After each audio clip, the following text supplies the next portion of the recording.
Welcome back to the Run Spesh podcast. Today, we've got a bit of a special guest.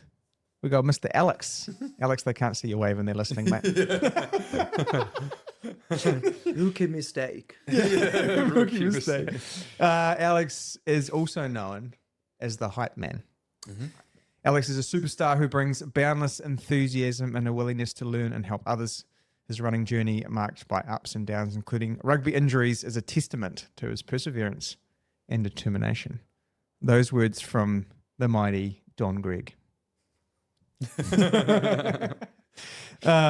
we always like to do a little bit of research. We like to get some comments from people in the community or in your life that we kind of build around how we go about this. But mate, how are you? I am good. I'm actually doing really good. Wouldn't say that in the 3 weeks ago, but after 3 weeks of dedications of trainings, I think I'm getting back on track. Yeah, that's what we like to hear. Yeah, exactly. Start feeling good about yourself, and then you're away. Oh wow, yeah. Hello, this is Alex from Don Gregg Racing Stables. There you go. He's just cut his own intro. I've been practicing for like 100 times. Over and over. Yeah. Say it again one more time. All right. Hello, this is Alex from Don Gregg Racing Stables. You just want to hear that. No, we've got to get you a voice on Siri. Oh gosh. We've got to get you a voice on Siri. Anyway, we've got a great episode planned. Tom and I are excited to chat with you. The whole idea of this kind of series that you're the start of is to, I guess, highlight characters in our community, in our run community, and bring their stories to the forefront of how they got here and what they're about. So, mate, we're going to take you on an hour-long journey from day dot to today. Sit back and relax. Sit back, relax, grab a coffee, enjoy yourselves, and we'll crack into it. Tommy, over to you, bud. So, we'll start from the ground up, basically. Where did you grow up and what was life like growing up? Yes. Born and bred in Beijing, back in China, which is not the north of China. That's where I grew up. Kind of like a Christchurch. You actually have 4 seasons. Mm-hmm. In the summer, it's super hot. Winter is super cold. So, yeah, grew up in Beijing and graduated from high school. And then obviously it was bigger competitions back home. You know, not everybody has the chance like here can go to university. And then unfortunately, I wasn't a really bright, smart student.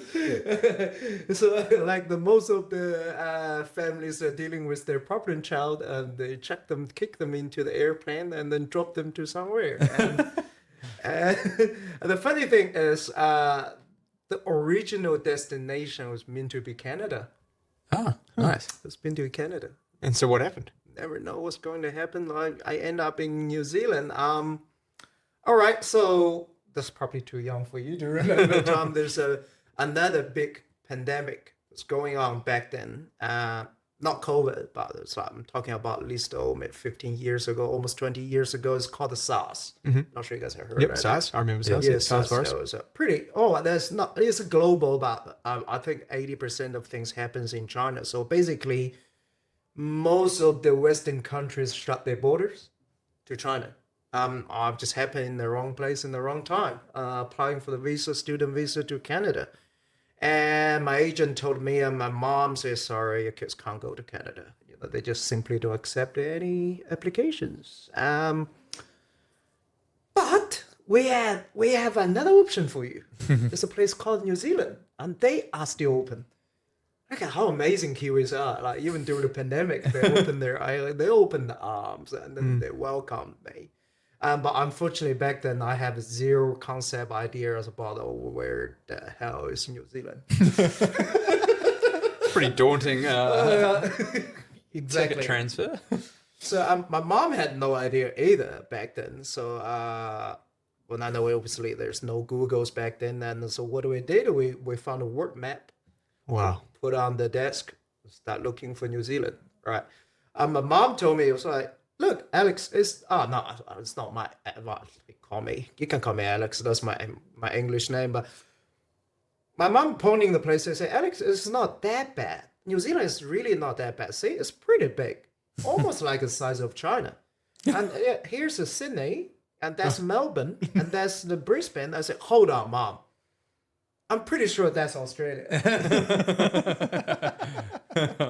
Oh no. And where the hell is New Zealand? So we went all the way down to that corner. And I look at my mom and say, are you serious?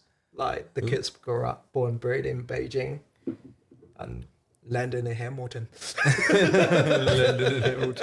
don't think Hamilton's a fair representation of the rest of New Zealand either. Well, then back then I didn't really have much choice. It's all about when the agent actually applied for the language school and happened that language school just in Hamilton. Yes.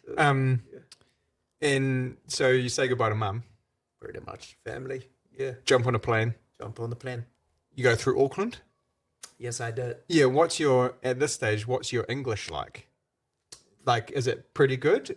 Do you learn that stuff through high school, or are you? No. Back then, nowadays, if you go to the high school in China, they actually have a class for English. But back to my time, there's English class, but it's very limited. You know, it's not compulsory, and people don't tend to speak or came to learn English back then. Yep. So I came to New Zealand. Basically, I speak Nothing.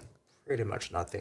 Pretty much Crazy. nothing. A couple of F-bombs. A couple of That's where you learn it from movies. And obviously they give us like a crash course before we, like obviously you're going to a country, you're going to speak English, you're going to learn English.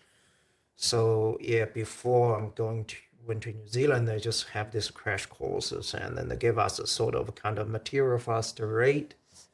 But that's all I remember. That was just like a typical British accent materials. Like yesterday I went to theater. It's like something like that. So when I came to New Zealand, my English level was very limited, but I got pretty decent English British accent. That's what I learned. Yeah, no, actually, basically, zero. Which is Stuff. and this is 20 years ago. This is 2005. Yeah. So 20 20 ago. years ago. Yeah. No one's carrying a cell phone yet, really. There's like maybe some flip top stuff. Yeah. So you can't access a map. Nothing. I'm just painting a picture because I think this is important when we get to the back end of the story. So you fly in to Auckland. Obviously, Auckland Airport probably has some Chinese. Nowadays, yes, but back then, no. No. Okay, so there's no Chinese. Nah. You get off a plane. Yeah. Do you have a handler meeting you at this end? Do you have someone meeting you? we have like I think there's a driver. I remember there's a driver holding my Chinese name, and which I think it's just maybe my agent that gave to him. Yep. And I was he took me to his van, and he drove me through Auckland City. Yeah. And back then, because I don't know what's going on, I was just like, okay, that's the driver supposed to pick me up. Yeah. And I go with him. And he drove across I think he was trying to be nice. He was trying to be like showing his hospitality. So it took me to road trips around Auckland. But back then, because I speak no English, I don't understand. I thought that's where I'm going to study and live. I said, okay, that's not too bad. All right, especially when you drive around the city centers. There's Queen Street, you have those buildings. Almost feel like back in China, right? Then he slowly drove me out of town on the way to Hamilton. And that's where the journey really started. And the drive from Auckland to Hamilton is no good either. Like, it's not a nice drive. I'd be scared, man. I'd be rather scared if I'm driving out of Auckland to Hamilton. I was actually quite excited at the beginning because I grew up in the big city like Beijing. You don't really see much green. Yes. You don't really see much like live animals. I know first time I saw the big bunch of cows and the sheep, and I was like so excited. I was like, sheep, more sheep. Oh, there's more cows. But like, I think after 40 minutes or half an hour of the trip, I was just, okay. Yeah. Another farm, another bunch of cows. Yeah. And how many people lived in Beijing at the time? Gosh, man. You got me. Well, I'll just say it probably reached to 500 million. Yeah. Yeah, back then. So My neighborhood probably like the district I live in probably bigger than the whole entire of New Zealand. yeah, so you Crazy, leave that and the skyscrapers and the city streets and the limited green space. Yeah.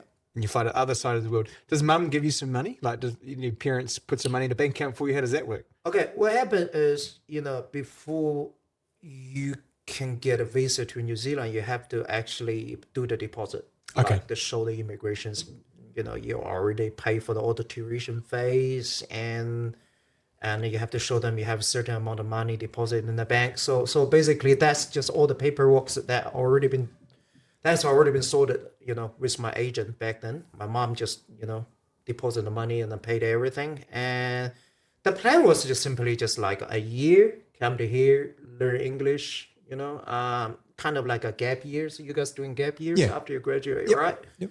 And possibly just go back to Beijing after a year and a half, once I can speak fluent English, because back then speaking English is kind of the skill like you can put into your CV. You probably will, instead of getting the normal average job you got in Beijing, you probably can go to some places like a Sony or like or there's a foreign big brands, just because you can speak English.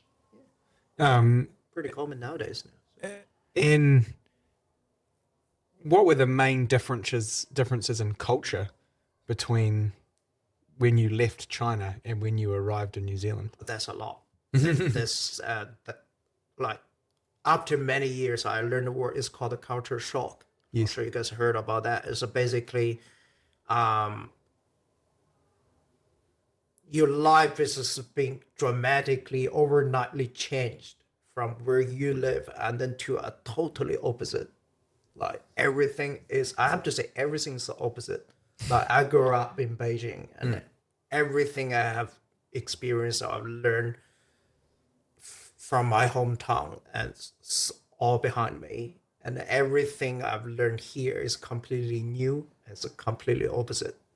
And people are over friendly. Like my first week, I was just totally overwhelmed by how people can be so friendly on the street. Back to my hometown, because someone approach you, start a conversation which you don't know, like a stranger. The first thing you do is just move forward, ignore him, move away, right? You presume this guy had really bad intention. But in New Zealand, it's different.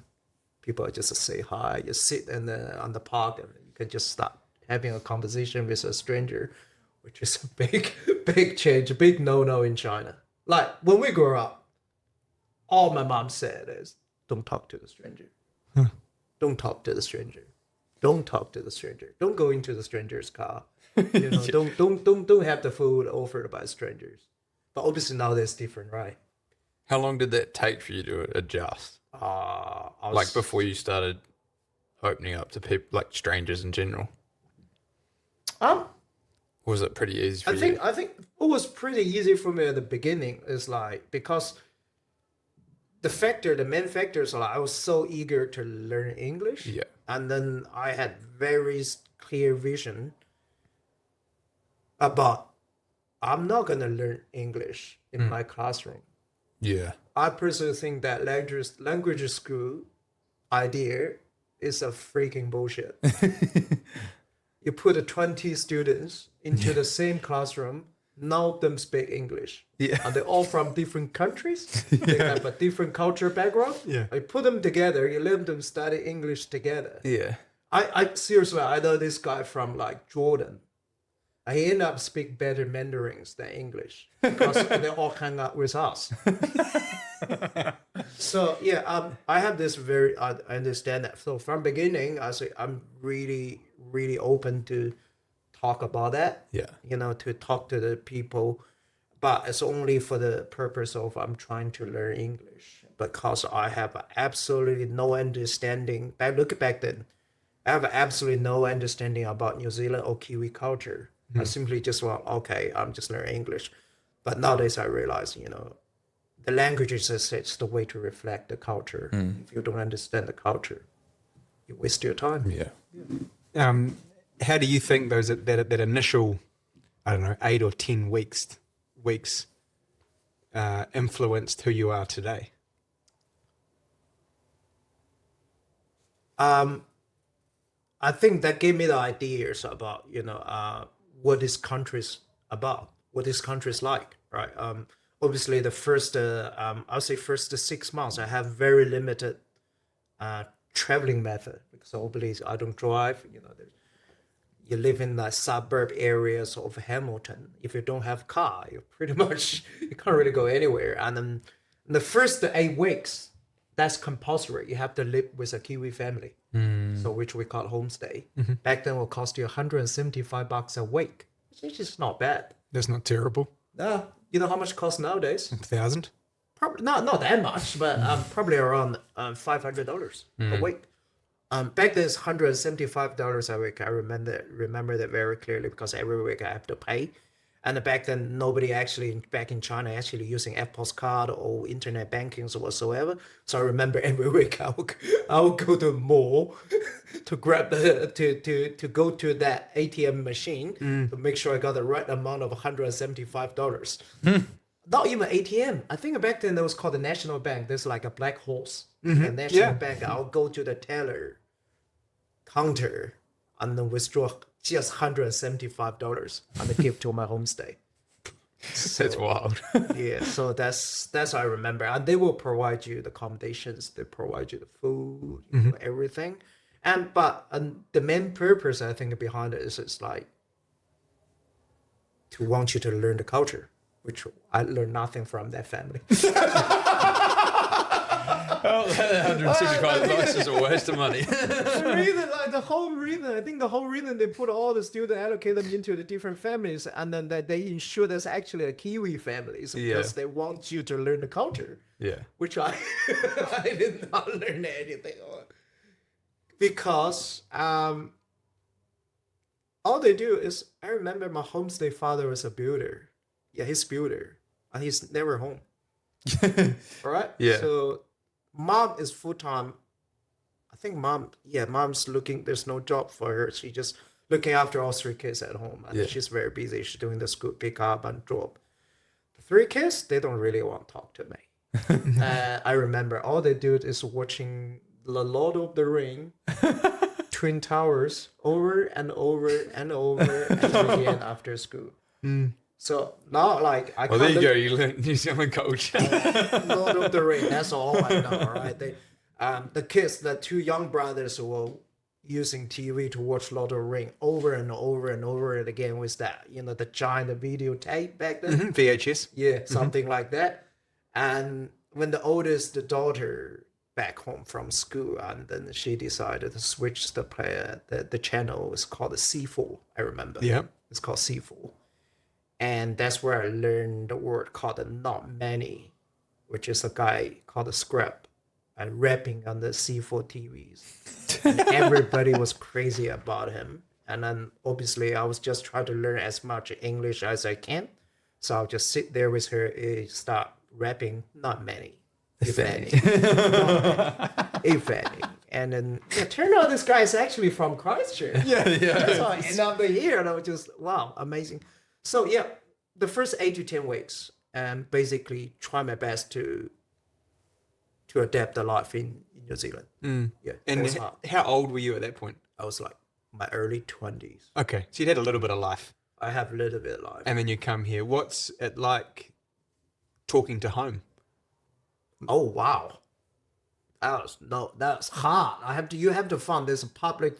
Well, you have to buy this card. It's called a Cheetail card, and you can buy it in the Chinese supermarket, and then it's like all those lotto tickets. They have to scrap it to get that code, and then you have to find a payphone, and you have to write down that number, and then you put that long 24 digits code in there.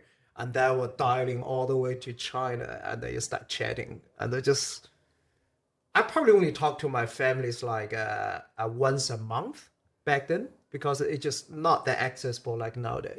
Yeah. That's crazy. It's crazy how I guess the skills that you develop and the environment you threw yourself into. Yeah. Yes, because Beijing was so big. I never left Beijing before I came to New Zealand. Because Beijing is all I had. Yeah. And suddenly overnight, you came to a totally strange country and then you're on your own. You have no families here. You have no friends here, and then all you have is just bunch of the students you met at language school, and they probably having the same issues, like same problems that you. And then, yeah, it was hard. It was hard. How long did it take you to be able to have a proper conversation? Like a meaning, like we can have a meaningful conversation here. You've picked up the nuances. There's enough vocab where you can describe exactly how you're feeling. Yes. How long does that take before you can tell someone you're not okay, or you are okay, or you're struggling with this, or you need help? Actually, it didn't take me too long. Interestingly, because I'm not saying I have this natural talents about language, but you probably guys can tell from my personality. Yeah, I just love to talk to people.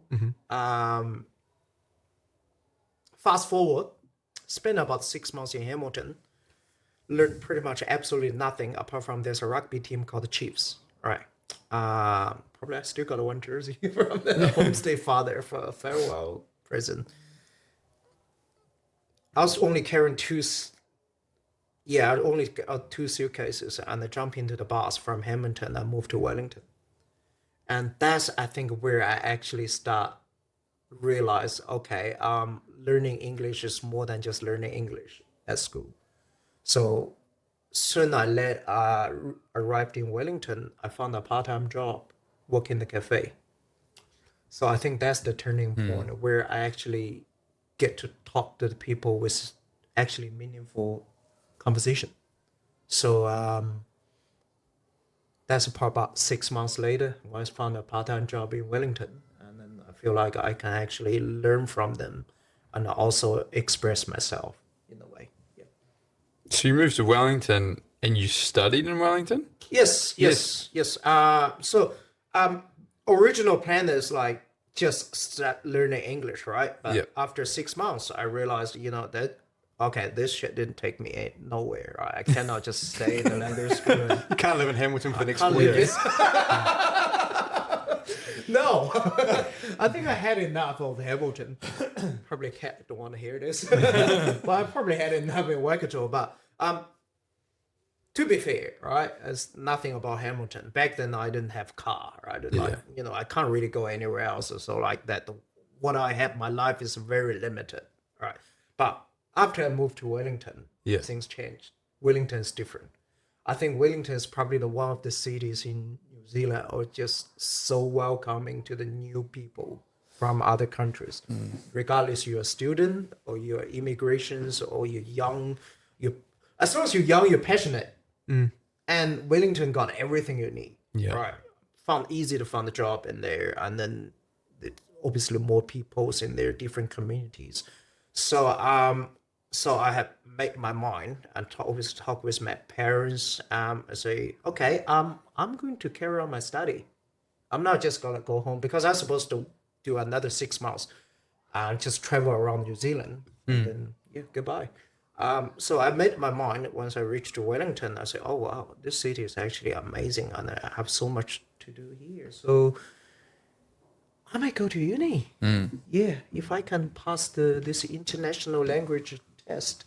Yeah. Called IELTS. I don't know what that stands for. I can't remember what it stands for, but obviously, basically they have a full listening, writing, and reading and speaking. So you have to pass all those 4 tests. Reached a certain level of the points. It's kind of like what is the New Zealand one? NCEA or it's kind of like that. You have to get the points. I had another one. You had to get your English and your credits to be at a university entrance, something. Yeah. Anyway, back then we called it ESO or something. Yeah. ESO. So I want to give that a crack. I was like, how about let me just study another 6 months and I'll try this exam, see if I can pass the average. So if I can pass that means I have the ticket to go to uni, any uni in New Zealand. So I decided to study while I'm working. Then I have like the tangible goal I want to reach. Because when I was in Hamilton, that's 6 months. I have no goal. I have a 0 goal. Yeah. Basically, I was just simply trying to survive. Right. I was trying to, I had a lot of culture shocks, and I start have the homesick 3 months after I moved to New Zealand, and then I just, the lots of mentality things to cope. So, but when I reached to Wellington, I actually have the actual goals. So it's okay, this is what I'm going to achieve by the end of the year. So I can get that point to apply for the student visa, which allows me to go to uni. So yeah, that was about it. And I start working towards really hard. And so what did you study in Wellington? Okay, so passed my exam, fast forward again. Yep. Passed my IELTS, ESO exam, and I did actually pretty good. Speaking part was particularly good, I remember. Yeah, actually, I had a really good conversation with my interviewer. And then I went to Massey University. And back then, I don't know why Massey University, back then, they have this major called hospitality and hotel management, which is the hot shot back then. Yeah, because most of the majors in Massey University, it will take you at least 3 years to finish that, right? And most of the Chinese student will go to the accountings or marketings or stuff like that. But I decided to go to the hospitality major because A is only 2 years. B, I was hot shot back then. That was just the back door to go into apply for the residence. I never thought about that far, but back then I was like, if I can finish this in 2 years, I can get a job. I can get maybe the work visa. I probably can stay in this country longer and explore more. So that's where I went to study. Yeah. It's a good way to think about it. Yeah. I never like I've been in that industry 10 years later. I've been working for a very long time to get my residence. So. Yeah. And so what's the process of getting a residency like? Well, they have this like a point systems, right?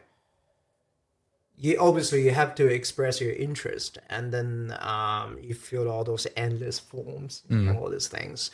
And then you reach to certain points. For example, if you graduate as a diploma student, you get 50 points. But if you graduate as the bachelor student, you get 60. If you're outside of Auckland, they will give you extra points. Oh, really? Yeah, you get an extra 20 points by just not staying in Auckland. That's awesome. I mean, you get an extra. Hey, this one's getting better. You get even extra if you go down to South Island. So you end up here by default. Yeah, that was before earthquake.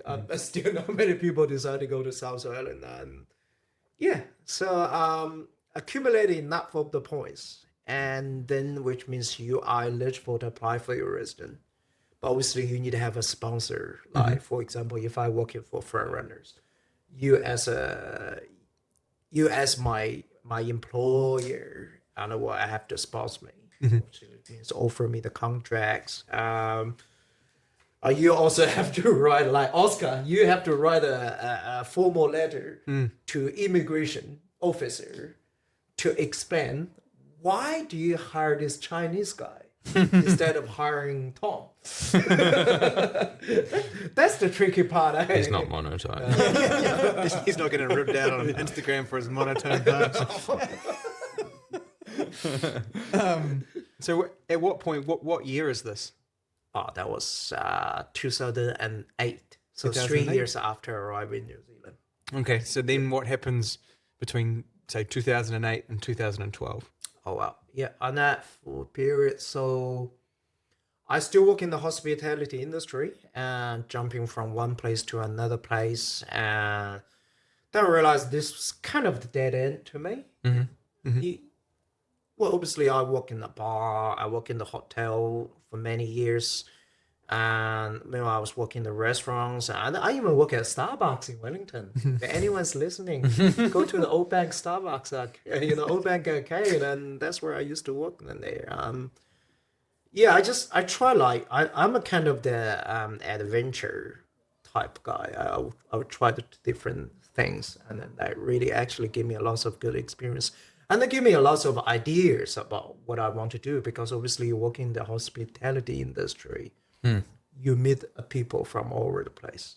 And then after I got my resident visa, which means like you get 2 years resident visa,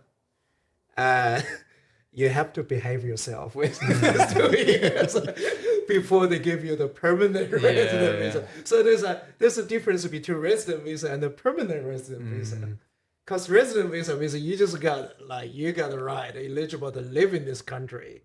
Unlike a work visa. So work visa means you can only working for certain employees. Yeah. Like if my work visa says front runner, I can only work for front runner. If I go to another one, I have to apply for another visa. But the resident visa will actually allows you to live in New Zealand, but work anywhere you want. And then if you pass that 2 years, test, you'll get a permanent resident visa. So within that 2 years, I actually start thinking about what I actually want to do before I got my permanent resident visa. Obviously, back then, I think I was eligible to get a student loan and allowance. No, I was eligible to get a student loan, but I was not eligible to get a student allowance, which means I have to work my ass off to support myself. Because I basically, after I got out of language school, graduated from language school, I stopped asking money from my parents. So they've been kind enough to pay for my tuition fees in uni. So I've been supporting myself working for different jobs. Yeah. And I might have my timing slightly wrong. Yeah. But when do you meet Claire? Oh, Was that 2015? That's 20. Oh, wow. You guys going to get me in trouble if I clear this. Which year what's this anniversary? No, I never got that right. 2013. Yeah, okay. 2013. Yeah, and you guys met in Wellington? Or have you? We met in Wellington. Yep. We met in uni. Yep. So that's, you got the timeline right. Yeah. So from 2008 and 2012, I basically figured out what I need to do, right? So I decided I'm gonna ditch all this hospitality shit behind me because it's a shitty pay. It's terrible hours, right? In New Zealand, there's you Well, back then you're probably making about $14 an hour, working 60 hours a week. $12. Yeah. Well, $12.5 an hour. I remember that. So I have the pay slip from every year. And you don't make much more back then. No. And the people don't tip here. Bloody hell. No. Used to work at the porters in a hotel. Carry all those heavy luggages. Man, Nothing. nothing. Oh, some people tip, but you can clearly tell they're from America. Yeah. I used to love American back then. Then I decided, okay, so I am going back to uni again. Yeah. And this time, I'm not going to pick up some bloody random hospitality major, right? That shit gave me nowhere, right? So what kind of do is like, I kind of set up start building the profile by observing, talking to all my customers come to the shop. While I was working in the Starbucks, I start having all those small talk with the people buying the coffee. Because not sure if you guys are familiar with Wellington, the cafe I work at is on Lambton Key, which is all the business people going there, right? So you see all these people suit up, or you see other people doing all sorts of jobs in there. So I started having conversation with them, trying to figure out while I'm talking, I'm actually observing them. I'm actually thinking about, do I actually want to be him or her? Do I actually want to do that job? So after all this research, making them coffee, I decided, okay, I am going to be an IT guy. I'm going to actually dealing with programs, softwares, and systems. Yeah. So I made my mind. So I went back to uni, and this time I went to Victoria University of Wellington. What they call Vic back in it. So I went straight to the major. I registered as my major was information system. My second major minor was e-commerce. So I realized if I can combine with the e-commerce and the information system together, that's a good combination for me to looking for the job in the future. That's where I met Claire. That's where I met Claire. I've done my research. Where I met Claire. Yeah. best time, one of the best time I met Gil. I was broke. No, still, I was working 3 jobs because obviously I didn't have much savings, and being back to the student means you have less money. I was barely paying my rent, so I remember I was working 3 jobs. In the morning, I will go to Starbucks and start about 5 a.m. because shop opens at 6 a.m. All these coffee holics been waiting for there by 6 a.m. Eager to try to get some Starbucks. So I'm working by about 4 hours. The good thing about Starbucks is you have a flexible hours. You can work 4 hours if you want to. Okay. Just doing that morning shift. And then I will go to uni to study, to go through all the tutorials and then lectures. Finish that, I will go to this Cambodian restaurant on Cuba Street, and I work there from 5 to 9. Once I finish that, I jump into my car. I go to the office buildings around. I do the commercial cleaning. So that was 3 jobs a day. I've been doing that for almost 3 years of my uni life.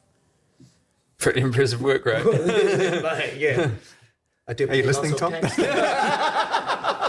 I've had some shocking jobs. That's a testament to who you are. Yes. And wanting to get where you wanted to go. And also maybe a representation of how difficult it is to come to a country that's you weren't born in and to try and make something of yourself or give yourself opportunity. That's commendable. Look back, like sitting here talking to you guys about this is feel like, telling a story. But look back then, there's a fucking million times I just want to pack and go home. And I said, why I'm doing it? Yeah. Why did you stay?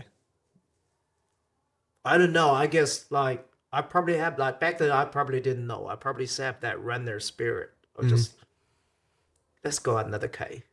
Like just run another K. Like just carry on. Like I already went this far. I already run 40K. I got 2 more Ks to go, possibly. Just topped up. That dog mentality. That dog mentality. Whoa. And then the hurricanes came along. Oh, man. Yeah. Still remember the Hurricanes, right? We're in the shots today. Yes. So you obviously look like you support the Hurricanes. What do you mean it looks like? Have you played rugby, or did you play rugby, or how did you find rugby?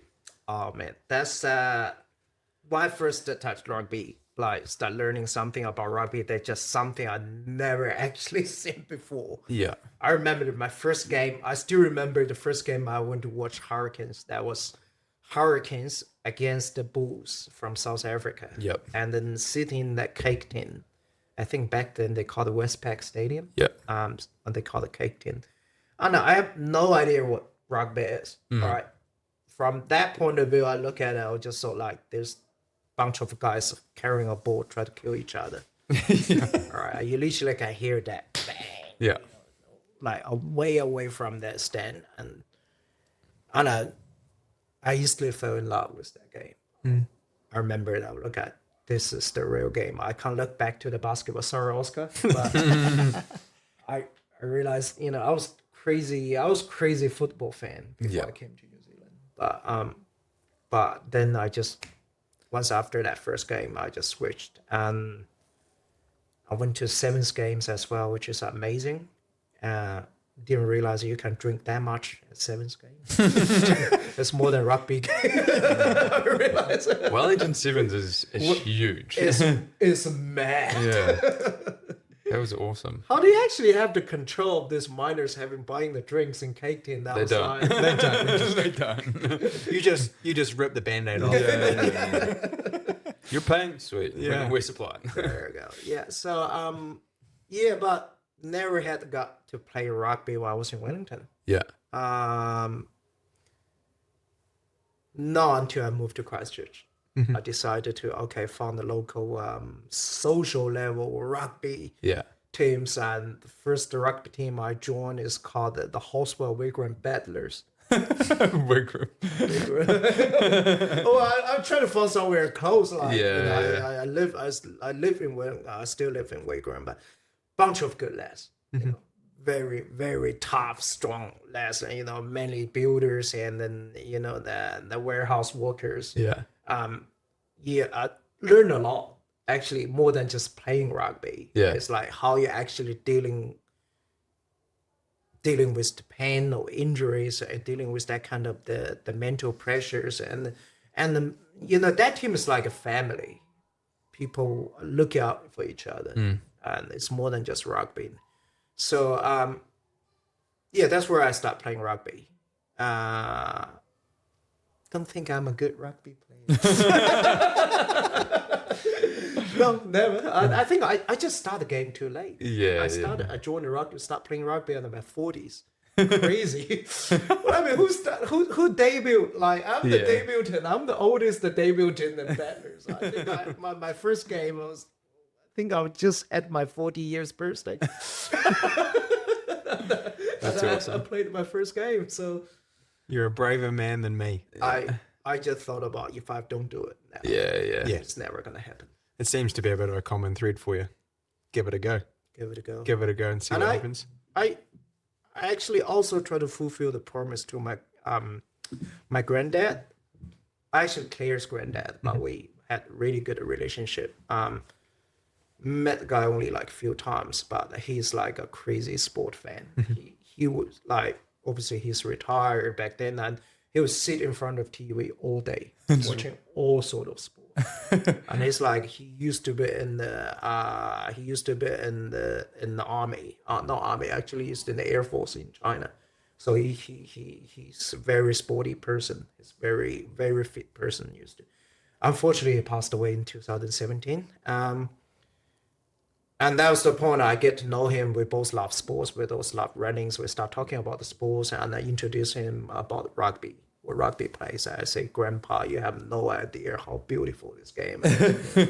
One day we come to New Zealand, I'm gonna take you to one of the games. Same as my dad. That's why I talked to my dad. My dad also passed away, unfortunately, during the pandemic. So that's sort of like a wake-up call. Because I always want to play, like even back in Wellington, I always want to try rugby. I always want to try rugby, but I always man, I'll do that next season. It's too cold. No, I'm gonna hurt myself, right? So that's sort of like wake up call. My grandpa and my dad passed away. I say, no, I have to do it. I have to do it for myself, for them. I have to do it. So I remember I was quite emotional. My first game, my debut game. I think it was play against. I was in Wellington. I think it was play against Christchurch FC. And then I almost scored a try. Oh my God, David was almost scored a try, but I was quite emotional after the game because it's definitely something I want to do it for a long time. Yeah. Nice. So I want to take us into some running. I want to take us into my happy place. Alex, well, I think all of our happy place, as long as we're not injured. Yeah.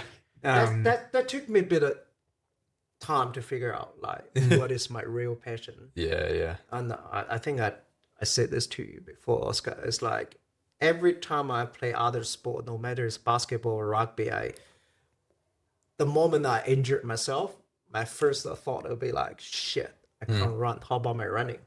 That makes me realize that probably my happy place is running. Let's talk about running. Let's talk about running. Yes. We love running. Your favorite distances and why? At the moment, 10K. Definitely 10K. I used to be a crazy. I'll put it this way. Unlike you guys, I'm probably the first runner in here, sitting here, saying I'm not preparing for any races. And then I think you guys have like triathlon runners. So you're the triathlon athletes. You're the elite runner. You have a multi-sport run, athletes here. You have lots of Kat is doing the half marathon. But you guys never had a social runner here. I'm the first one. You are the first. And I'm also the naked runner. I'm not going to take my clothes off. The naked runner means you have no goal. Yeah. You have no weekly running case. Yeah. you have no race to prepare. So I'm that kind of runner. So when I first start running, I sort of just socialize with people. That's the one of the ways. Yeah. First time I run, I was Rugby in Wellington, and then just my company, company paid for it. They say just like whatever want, put your hands up, we can go have a barbecue in the finish line. So for the barbecue to socialize, I joined. Why not? It's a free race, right? First time, and after that was what's the distance around the base I did?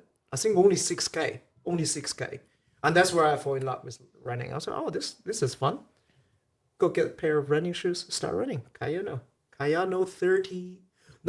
23. I remember. Yeah, it would be Kayano 23. Kayano 23. That was a long time ago. All right.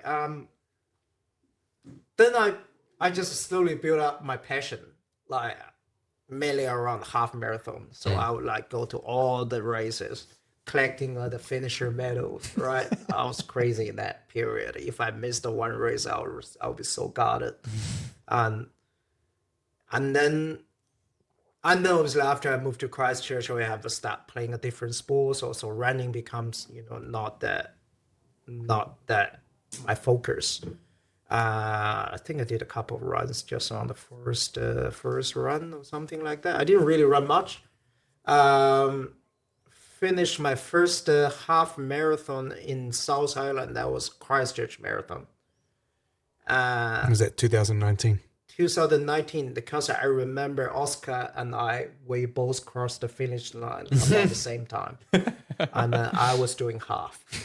Oska was going PB in the full. I remember that. That's the first time I met you, I think. I was like, look at the finish line. I was like, I think I was running 2 hours and 15 minutes. I was getting close.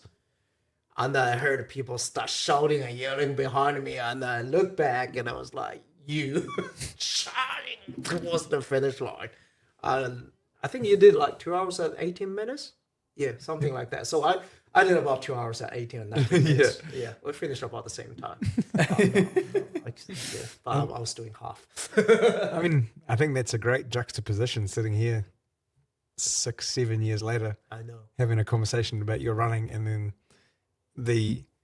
how runners connect and the web of, I guess, connection, and how important the grassroots events are to, I say this and I'll digress slightly before Tom can ask his next question, but the one thing I love about our run club, the thing I love most about our run club, is that we have, 16-year-old kids to 75-year-old adults, and we have men and women, different paces, and we have guys and girls who can run sub 30 minutes for 10K, and guys and girls who run 10K in 70 minutes. And then we have a collection of Kiwis, Chinese, Indian, American, Canadian, and they're all brought together by the fact that, one, a couple of us are quite funny. So I love it. I'm a hype man. And you're the hype. But we have this community of people who are all unbelievable. We've just spent 40 minutes talking about how you got here. Yes. And I talk too much, right? No, it's good. Hour and a half for this one now. But if running wasn't something that we did, or you didn't decide to run that Christchurch Marathon that day, we wouldn't have the connection, right? We wouldn't have a run club. So I think it's running is the greatest sport in the world. It is. For that reason, like we both ran 2 hours and 80 minutes that day. Yes. It doesn't matter how far we ran. Doesn't matter. It doesn't matter. We both spent 2.25 hours on our feet, which is a phenomenal achievement, depending on what it is. And everyone's even. Everyone runs for that time. Everyone runs that distance, whatever it is. So I think it's Well, you look way worse than cool. me after. Oh, yeah, mate, It was completely Still got it wet. out. you know you're bad when your coach has to carry you like a baby out of the finishing chute and put you in a shower. Like I was in a world of pain. I was in a world of pain. Anyway, you go, Tom. We had some questions from some viewers, and And one of them was, in your experience, what are some of the common misconceptions people have when they first start running, especially regarding their perceived natural ability? That's a pretty hard-hitting question, but like... No, it's not. I think the most of people actually worry about their joints. Like, Yeah. It's not great for I them. can't run this. Like, it's equivalent than people going to the gym and ask their trainer, say, I don't want to build this much muscle, look so bulky. And no, you won't. Yeah. And yeah, I think most, like, especially from my culture background, running is a no-no in China. Well, nowadays changed. Yeah. But where I grew up, running is a big no-no. Really? Wearing the shorts is big no-no in winter. And I remember that I grew up, like, my mom literally put 3 layers. Like, it would put like the thermal before I go to school on my legs, and I have to put another layers, which is like a cotton kind of thing, and then you put your pants on. So in our culture, we sort of really lay back. We don't try to push your body to the limit. We try to look after your body. Try to not actually doing as much damage as you can, which is completely opposite in New Zealand. Right. So I think most of the questions I got, like why I start running, people look at my social media, especially from my community in China. How are your knees? No, don't run that much. It's gonna hurt your knees, and you get arthritis. One day you're gonna replace your knees. Yeah. Stop running. Running is bad for you. And I think that's probably the one thing I can't be bothered to explain it in the future, in the end. But people need to realize, it's all about like how you actually train, how you run. It's not about the running itself can hurt you. Like anything can hurt you, right? You wrote a blog for us. The couple of blogs. So yeah, I really need to get my third one going. And you made some comments in there, and I've pulled some questions. Go ahead. Out of the thing. So, for the listeners who might feel intimidated by the idea of taking a running goal seriously or achieving a big goal, what would your advice be for that? Wow. Say it again. For someone who's starting running, Yeah. and they feel intimidated by a big goal, Okay. Yeah. what would your advice be? I would say it's sort of related to my experience in New Zealand. Like if you are starting something completely new, right?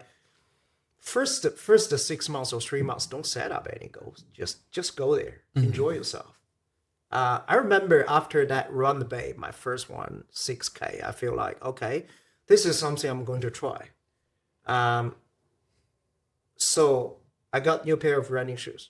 I went out there, start running around the Oriental Bay, the waterfront in Wellington. I barely run 4Ks consistently. And then I realized, okay, this is not bad. So tomorrow I'm going to try maybe 5K or maybe even less, but consistency is more important than anything. That's what I'm thinking. Yeah, don't set your that high expectation.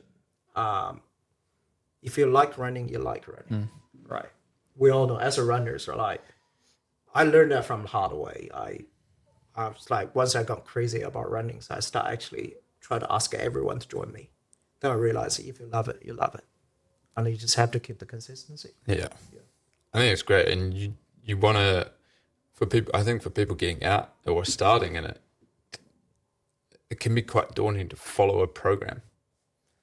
No, don't worry about the program. Yeah, I would just get out and do it when you feel like doing it, and then you'll probably eventually end up doing it more and more. Oh, 100%. Because you get fitter and you start to enjoy it more. I think running is that kind of thing.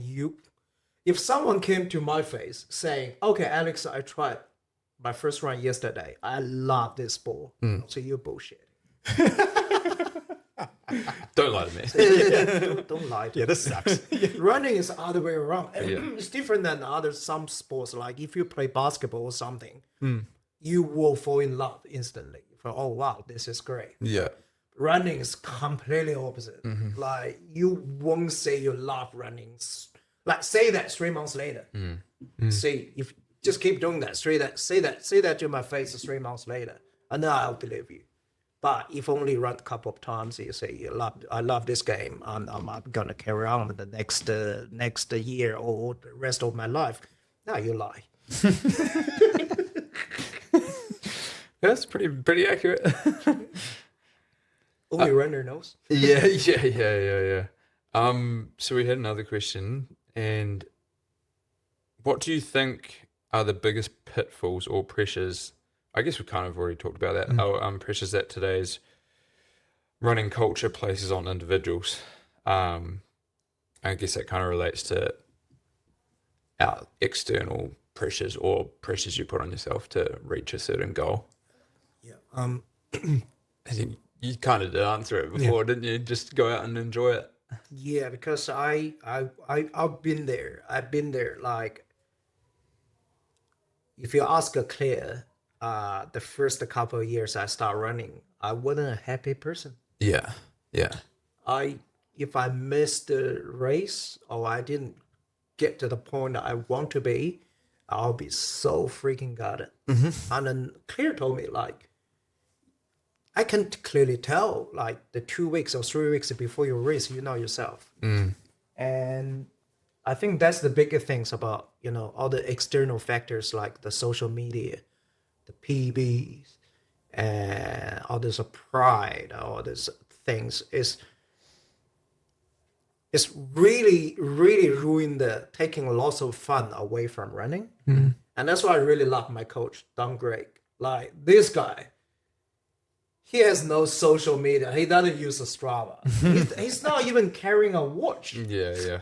He just he's go there to run. Like, that's what all you want to do. You want to run, right? And he's one of the most amazing runners. Shout out to Don Gregg Racing Stables. And he's in Gold Coast at the moment. It's just amazing. Like Don told me, like that's probably the biggest lesson I learned from Don is just like, you just carry on what you're doing. Everything will come.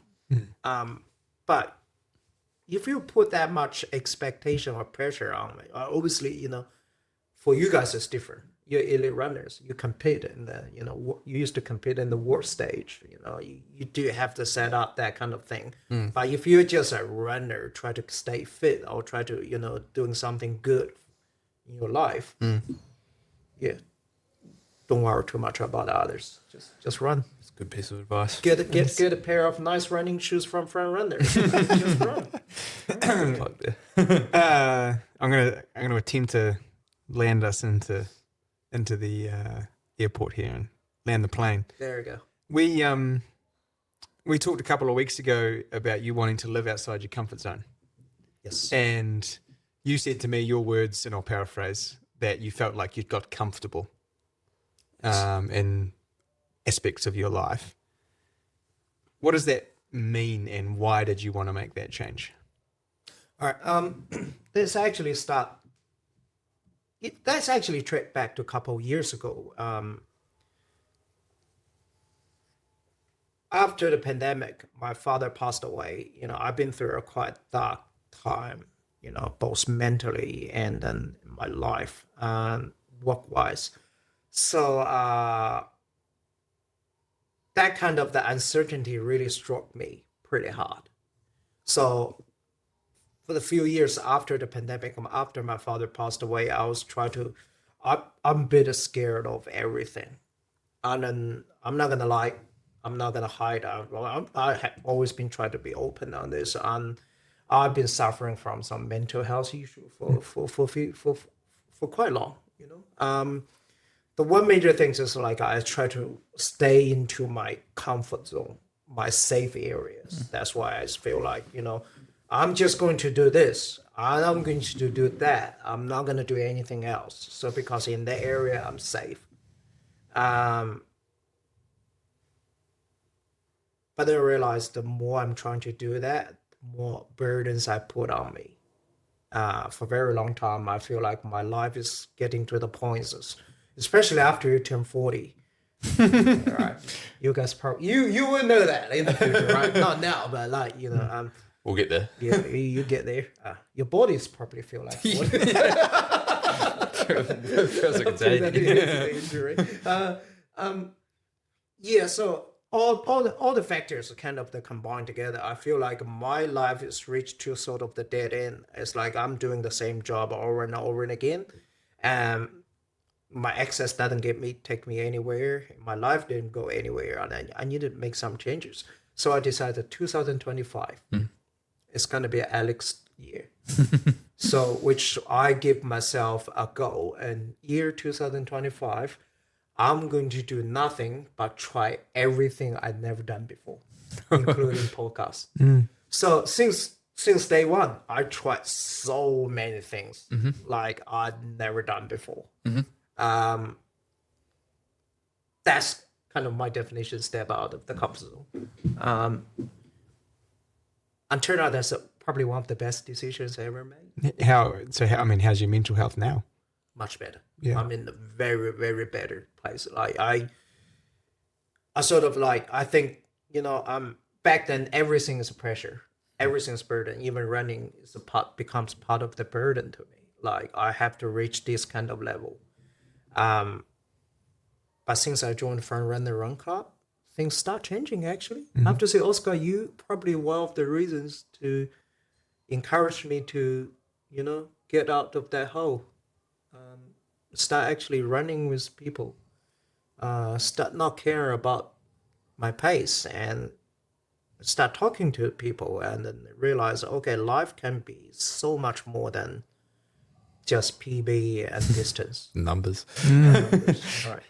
So this year I've been doing really good. I've been trying all sorts of things, even it's down to really subtle ways sometimes. Even I go to the same restaurant, but I'm going to try the different dishes. I remember I talked to you the other day about running shoes. I've been always wearing the same running shoes. I'm going to try the different brand, right? Start writing the blog, trying to all sorts of things pops up. Try to keep up, and start. You guys might have already realized. Noticed I start updating my Instagram. So just try all sorts of things, not just running wise, but everything. I think this is healthy, and I feel like it's so beneficial. I think as soon as the minute we lose our curiosity, we're done. Yeah, exactly. You're a slave. Yeah, to- what's the point? So, and it's not to say that you can't have times, life's hard, right? Life is super hard. Life is, Can be. and we can sit here for an hour and everything can seem okay, but we all have stress, and I think sharing that stress releases some of the burden, right? Like you shouldn't, just because I have stress and you have stress doesn't mean we can't share each other's stress. Exactly. And take some of the burden away. And that's what I know Run Club, as a primary example, has done for a lot of people, because you meet someone you wouldn't normally meet and they might have a different perspective on life. And we have no runners left behind. No runner left behind. So, so thank you for sharing that. I've got some comments here from the 6 Minute Men. 6 Minute Men. Hey, Shawnee. Sean and John. So Shawnee and Johnny. for those people that haven't been to Run Club before, we have pace leaders or pack leaders for the different pace groups that we have. And the 6 Minute Men have kind of, since about 2021, right? Yeah, probably around that. About 2021 has always been John, Sean, and Alex when they've been around. And so I want to sign us out on these two comments from two, I would say, of good friends for me and good friends for you. They're wonderful people. Yep. So Sean says he is one of our standout 6 Minute Men, always willing to help out even when not able to run, looks for the positives, willing to push himself, and a great role model for getting shit done. And then John said, he said, always a positive attitude. Always there to encourage others, even if he's not able to train or run. He's even a half decent fella. I was almost get emotional. Oh man, that means a lot. So I think, mate, you're a huge part of our community, and so I'm appreciative that you decided to stay back in 2008. And me too. thank you for the boundless energy and enthusiasm that you have for the individuals in our community. It would not, I can say this with 100%, it would not be the same without you. Wow. Wow. Wow. So I hope people enjoy listening to this when it comes out, whenever we get it out. But May, thank you for your time, and thank you for you. Don't worry, I'll come back. I feel like I still have a lot to talk about. We're probably going to get sick of Episode 1. Episode 1. Okay. Thank you.